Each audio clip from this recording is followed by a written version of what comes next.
Hey, how's it going? Today we're going to go over how to draw a cute ghost on a pumpkin. It's going to be really simple and really easy and very enjoyable. So, like I said, if you're a beginner, this is the spot to stay. So let's get started really quick on the tools. One, I'm using computer paper. And actually, this is even, I didn't want to say this in other videos, but this is large computer paper, tabloid size, and I just cut it. That's why it's all uneven.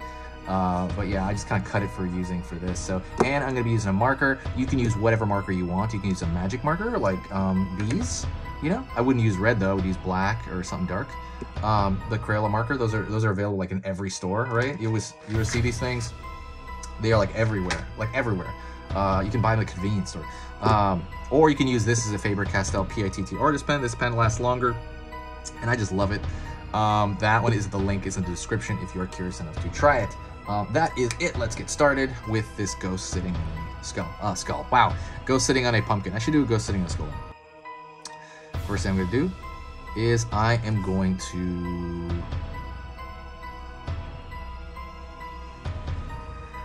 draw a hump shape, and that's going to be for the top of the ghost, like the top of the head of the ghost. It's going to be kind of a chubby ghost. I'm going to pull downward here. And he's going to have a ghost tail, so he's going to be sitting on his ghost tail. So it's going to pull down around in an S curve. And it's going to be the end of his ghost tail right here. Pulling up.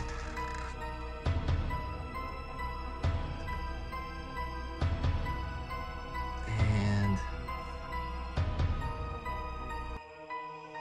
I'm going to form right here like an upside down U shape. An upside down U shape.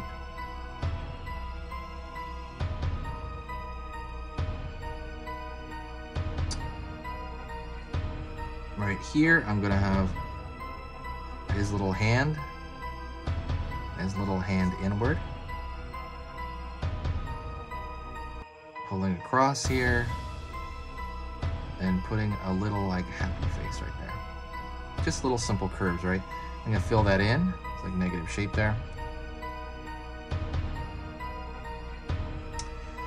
And now what I'm gonna do is I'm gonna go down here and I'm going to draw another round shape, and that's gonna be the pumpkin. All right, it's a little bit different. It's like kind of a squashed out, you know, kind of shape.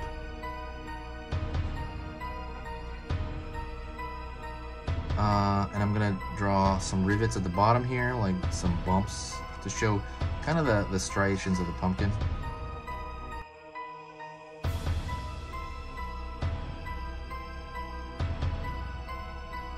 I'm gonna draw the eye over here, and the stuff I'm gonna do the eye is similar to the eye shape up there, but I'm gonna make it bigger.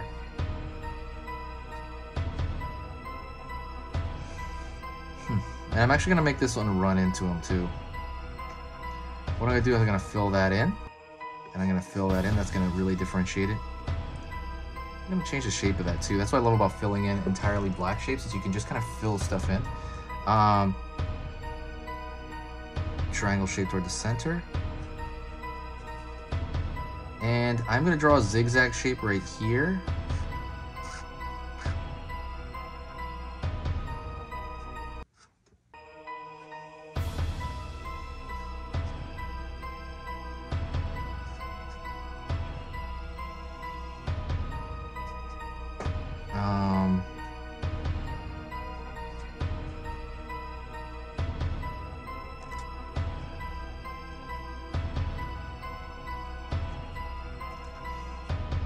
Right here,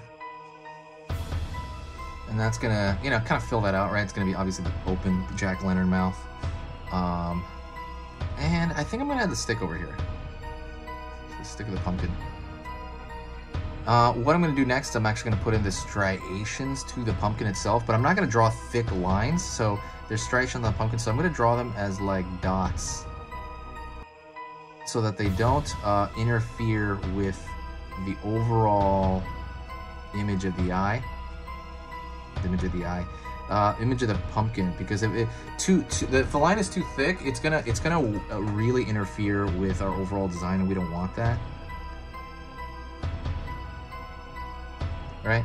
So that's kind of a good way to kind of get around that. So now what we're gonna do is I'm gonna put a thick line around the contour.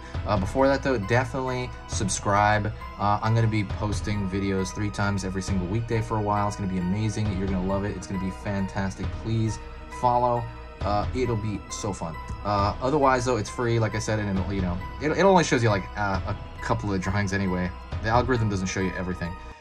But yeah, that's only if you find my stuff worth it. If you do find it worth your time, definitely subscribe and stick around. Also, I'm gonna, by the way, like I said, I'm gonna throw a thicker line around the contour right now. I'm gonna try to do it carefully and slowly. One thing about the channel, first thing, let me give you some general drawing advice. As far as general drawing advice goes, I would say definitely err on drawing more. People always wonder, like, can you draw too much? I rarely get that, but, you know, somebody did ask that. I'm like, no, you can't draw too much. You just, you know, don't worry about it. The more you draw, the better you get. I mean, obviously there is kind of a window to that. There's like a ceiling to that, but generally, the more you draw, basically the more control you get, and the more different things you draw, the more you're filling up the visual library in your mind. So when you draw something out of your mind, usually what you've done is you're drawing assorted stuff in your visual library, meaning your memory, and you pull those out to draw again, and that's kind of what that is. So even if I'm drawing, like, let's say somebody says, hey, I need to draw a painting of a horse or something like that. I'm like, oh wow, I don't remember exactly what a horse looks like. I've drawn horses, but if I want a realistic horse for a painting, I will, you know, reference a horse, study it, and just kind of jog my memory and pull all that stuff back to surface before I actually do that, and then I can kind of do it.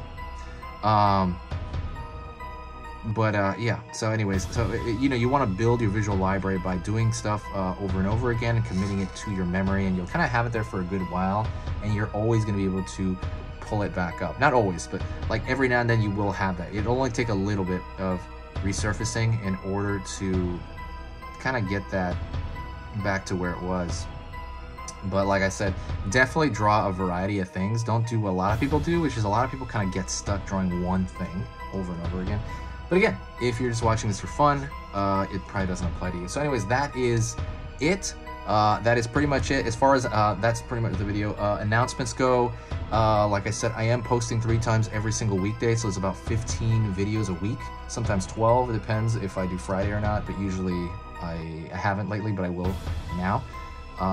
But absolutely send me your comments. I love hearing your ideas. If you have any ideas of future videos, let me know. I'm mildly thinking about an extra video on the weekends of just me kind of answering specific drawing questions as opposed to, you know, very specific, you know, items. That is it. Thank you, and I'll talk to you next time.